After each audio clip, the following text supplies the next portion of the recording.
Pups are checking out the bus for the first time.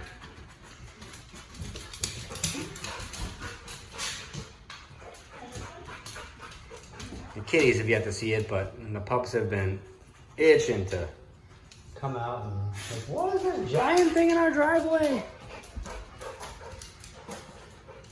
Phoenix is gonna sweep. So far I vacuumed. It seemed kind of pretty pointless to vacuum, but because they use an angle grinder to cut off the bolts of the seats, I was finding some like sharp little metal pieces, so I just wanted to be sure because, well, we do a lot of barefoot stuff. And we're actually gonna start. Today is the first morning. Woke up back at home with the bus in the driveway. And I don't know, the most logical place to start seems to be taking the ceiling down.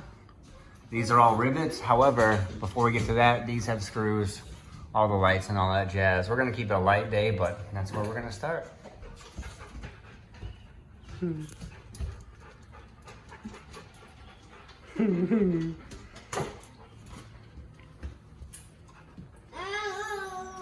All right, I got my first little bit of all that. Just the topical things, except the cameras. Don't need a star bit for that, so I have to go back to the toolbox. But anyway, all these are hanging. I'm just gonna go through, clip them with a Leatherman, keep it easy peasy. So, yeah, we've begun, so kind of freaking cool. Tips and tricks. There's so many things flying in here right now. Oh my gosh, that is the biggest, sorry, that was just a beetle. I didn't mean to knock you unconscious, dude. Oh man, all right, well, I'll check on you later. That was a horsefly. I digress. All right, ceiling removal, tips and tricks. I am currently at the front of the bus. All of the panels, when they were installed, they started at the front, and then the next one overlaps this one, and this one overlapped this one, so on. They were overlapping all the way from front to back. So I started all the way in the back, removed them down individually, and they have a little bit of insulation in there. Across every row, I'll get to where you can see here. Every row has 40 rivets all the way across. They are structural rivets. What does that mean? It means they're a pain in the butt to remove. Best method I found after doing this many rows here, air hammer compressor. Now the compressor I have is a 6-gallon compressor. It's not one of the recommended ones. I have to intermittently take breaks. I can knock out between 4 and 9, 10 rivets on each go, and then I have to go do some other random task, which there's always something to do in here, so not too big of a deal. The pneumatic hammer, this here pops the center of the rivets first, which I'll show you. I'm gonna do this all here in a moment live, and I'm gonna talk through it, because once that compressor's going, you can't hear a darn thing. So here, you gotta pop the center first. Hammer does it real freaking quick. I can knock out row and row of just popping them, no problem. Then we go to the chisel. Pops right in your thing. Now, it's right out of the box, the chisel itself isn't very sharp. So the reason for the discoloration, like versus the ones that like I haven't used, like not used. You know why it's not used? Because it's not sharpened.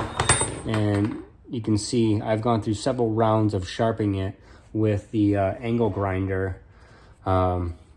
It's like the little like cutting down the tree thing. Like you want a sharp axe, like you can hack and hack and hack and hack and hack and hack away, but if you're not stopping occasionally to sharpen your axe, it's just going to take you just that much longer. So you definitely want to keep this nice little beveled edge, and the way to kind of attack it, and again I'm going to show this here as I'm going, I want to talk through it here first.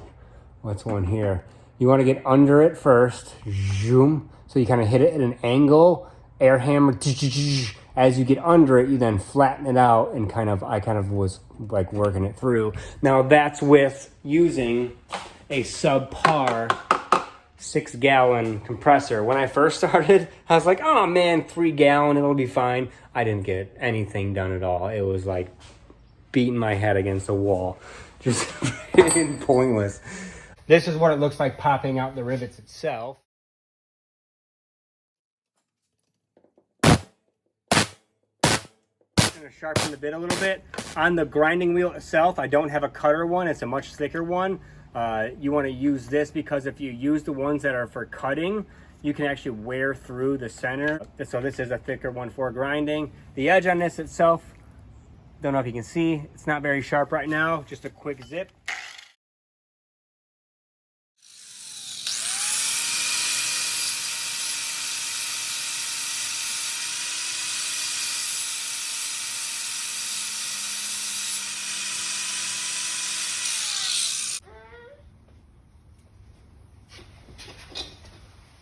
Okay, going down and popping all the rest of the rivets out with that first piece I showed you, it literally took another like 60 seconds. What was that?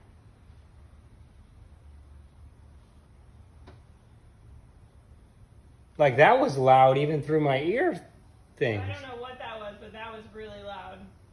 Something just happened over here.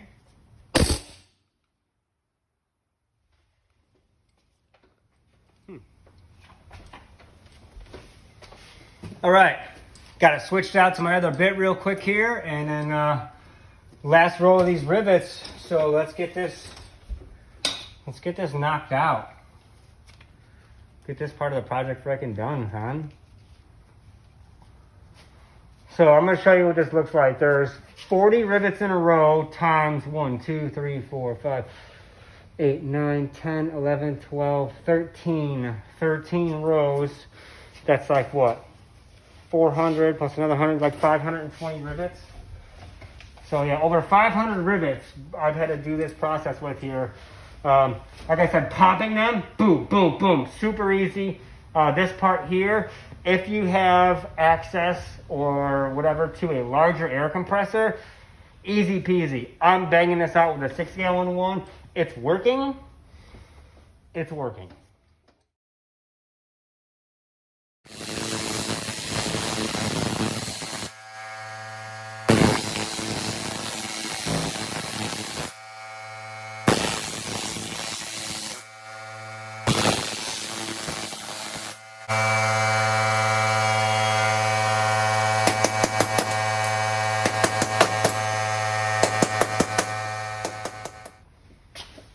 Okay, so you saw what that's like. You want to first hit it on an angle, boom. Once you get under, flatten it back out. Now, the reason I stopped partway through is again because I'm working with a smaller size air compressor, and I make sure I get it to a point where it's at least halfway off, and then I just hit it with my little crowbar hammer, doom, the rest of the way. That way I get the most out of each round of tanks. Now, I have seen some people who do this entire thing by hand. They take a little, like a little nail set, hammer, boom, boom, punch it. Then they go through with just a flat chisel and hammer and doof, you know. That's the way you can do it too. I'm kind of blending both by using the air hammer to get everything loose at least, and I come and finish it off with the hammer. But that's what that looks like for the rivets.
He's got sockets everywhere. You have a whole collection. You have a whole collection of sockets.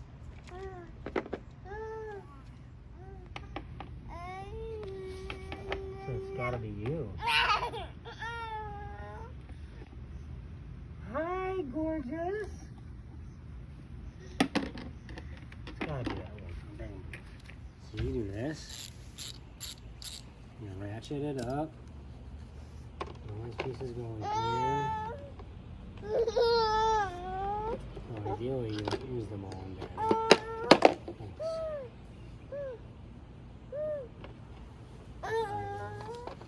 Yeah, I'm gonna put that in.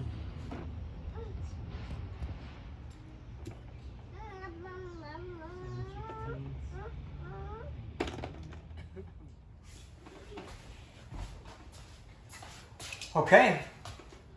All the rivets are removed. Now it's just to peel down these last two. Word of caution.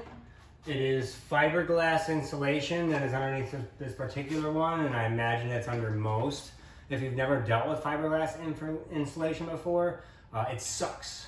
Like, it gets on all of your skin, it's itchy, it's terrible, you don't want to breathe it in. There are some people who we recently saw, like, will use hazmat suits and stuff when dealing with this. You can most certainly do that. Is it necessary? No. Long sleeve clothing, you should be good. You do want to have a mask on and something over your eyes, at the very least. And it is hot. We are in July. It's humid. You know what? I'm perfectly fine. And this is like this is just a little like light jacket, but it's that material that's, so shit will slide right off of it as I pull this down. Now, this may still get on some parts of your skin, but it's better than nothing, or just going like, you know, like never having messed with insulation before, and like, oh, what's this? And then you're just itchy and it's terrible. Yeah. So mask this. And these rivets are popped. Now on some of them, it'll sag a little bit and you got easy spots to grab. This one has given me zero sag whatsoever. So I will have to use a little bit more. Yeah, I'm just gonna pull the thing down, that's it. I'm gonna shut up and pull it down.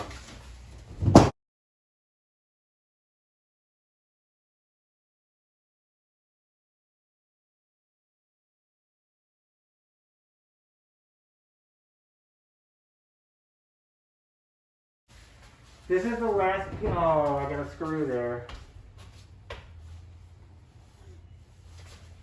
Circle, here we go. Lever! Yes. Here it comes.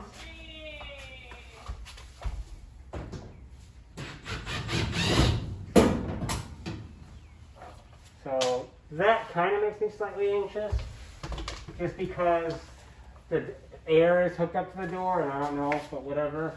We're just gonna roll with it. And the windshield is there.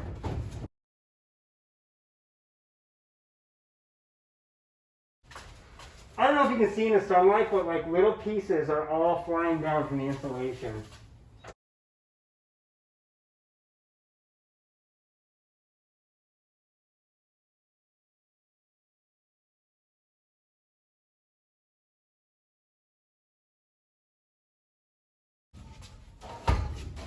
The ceiling is down, the ceiling is down, the ceiling is down, the ceiling is down, the ceiling is down, the ceiling is down, the ceiling is down.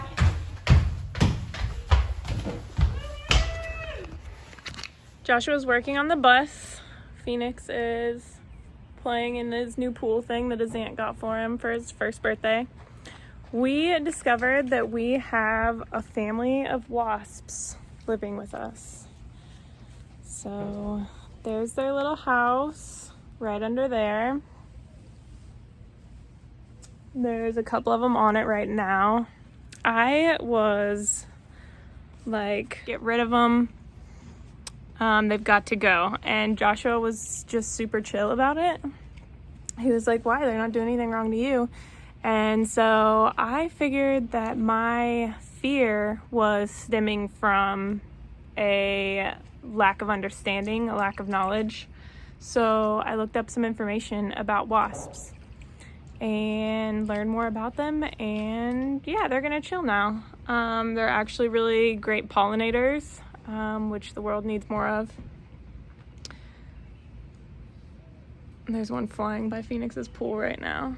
I still have this inner but I'm working to overcome it. They're not aggressive unless you mess with their nest, with their home. So as long as we essentially let them be, and they'll let us be, leave them be to their life, and they'll let us be to our life, and we won't have to worry about them. But they're right next to us, like the whole time. They're right there. And this is where our bus is. So, but they're chilling. They use their nest once for the season, and then they abandon it, and the queen hibernates for the winter, and then she starts building another nest next season, somewhere else. So that's why we have a whole collection of them like up in the corner, because apparently those are nests from past seasons. Yeah, like one was just flying. It's like loving his pool thing. So yeah, we're gonna let them live their lives, access our inner ahimsa, and they're gonna let us live our lives, and we're gonna coexist. One thing to keep in mind though is wasps can sting multiple times without dying. Like, they sting you and then they pull their stinger back out and fly away. So they're not like bees where if they sting you they die. They can sting multiple times and keep on trucking. So just knowledge, it's good to know. It's also recommended that if they do sting you, don't squish them while they're on you, because then their stinger will stay stuck in you. They'll sting you, they fly away, and they pull their stinger out with them, which is preferred instead of having to dig the stinger out afterwards.